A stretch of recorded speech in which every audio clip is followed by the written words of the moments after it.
Have you ever considered how well your organization is set up to implement cash and voucher assistance programs? Have you thought about assessing your organization's readiness and developing an action plan for improving your preparedness? This video offers an introduction to CaLP's Organizational Cash Readiness Tool, a set of tools and documents that guides practitioners through a process of strengthening their organization's capacity and readiness for cash and voucher assistance, CVA. The 2020 State of the World's Cash Report tracks progress against the 2017 Global Framework for Action and the findings of the first State of the World's Cash Report in 2018. In that report, a lack of capacity to deliver CVA to the required standard was flagged as a major gap. Since then, individual and organizational CVA capacities have improved and are having a positive impact on the timeliness and scale of CVA. 78% of organizations agree that capacities built so far have allowed them to increase the timeliness of CVA.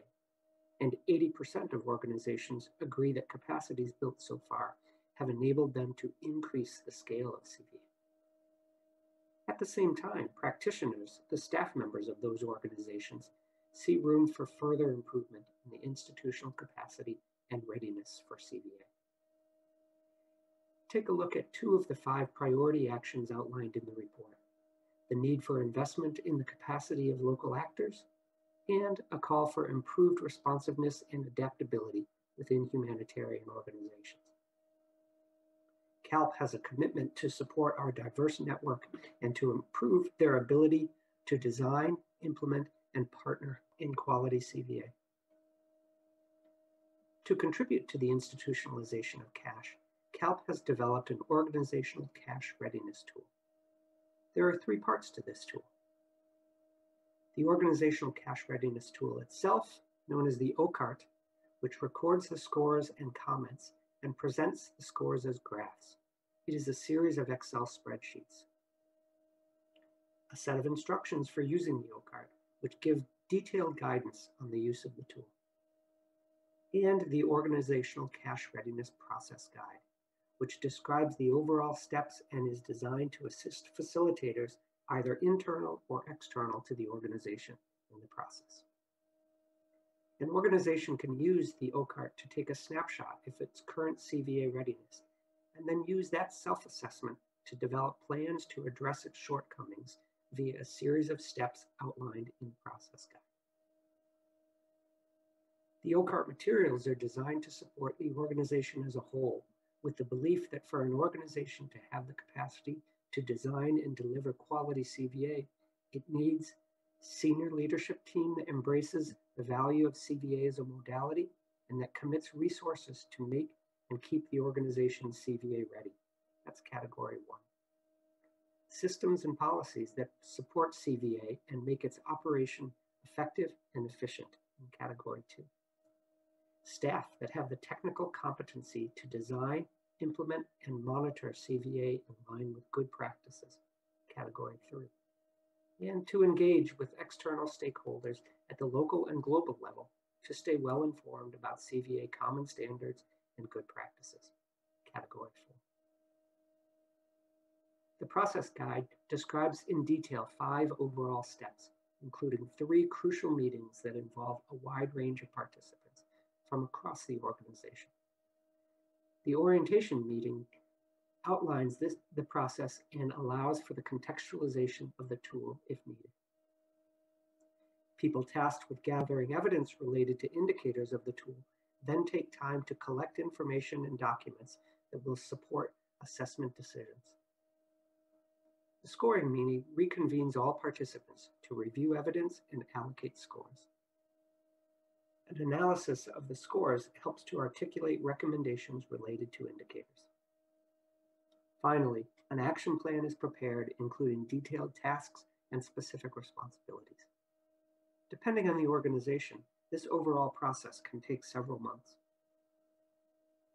Looking at the different people involved, the process generally includes a facilitator who coordinates with leadership, organizes meetings, and informs and gives instructions to the participants. Participants that should be empowered representatives from each segment of the organization. and executive management that provides direction and reviews the recommendations and action plan to decide a way forward.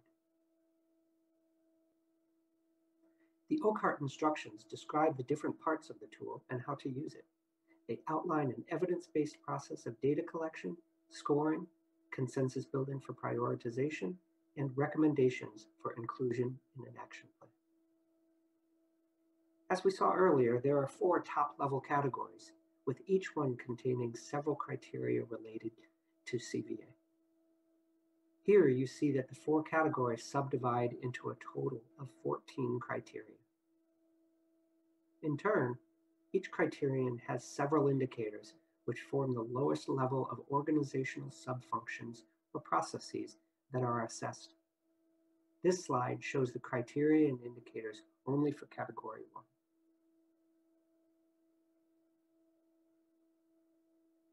For scoring, the tool offers detailed descriptions for each indicator, showing the expected level of readiness and capacity for each score, from 1, low, to 4, high. This is a small sample from within the category 1.1 of leadership. The OCRT tool itself is a Microsoft Excel file with 2 tabs, Details and Graphs. The first tab documents the data and evidence gathered related to each indicator, as well as the score that is assigned. Participants determine a score from 1 to 4 and state the level of consensus for that score among participants, low, medium, or high. The suggested action is determined by a formula in the spreadsheet based on the score and the level of consensus. Columns are also provided to document key resources, rationale, and initial recommendations related to each indicator. The second tab shows the outputs of the scoring process, including average scores and bar charts, which are produced automatically by Excel. That Graphs tab automatically charts the results from the Scoring tab, presenting information in a means that aids analysis and can inform making recommendations and developing an action plan. In summary, CVA readiness needs effective leadership, strong systems and policies, technically competent staff, and good external engagement. Organizational cash readiness process enables organizations to self-assess gaps, identify recommendations, and plan improvements. Gathering evidence to support assessment and scores is a crucial part. Buy-in and support from leadership is needed, and the champions of change can help drive and facilitate the process in an organization. The OCRT materials describe the overall process, the necessary meetings, and the scoring and action planning tools, and guide the facilitator or champion for change to implement the process. To find out more, visit the CaLP website, calpnetwork.org. Thank you for listening.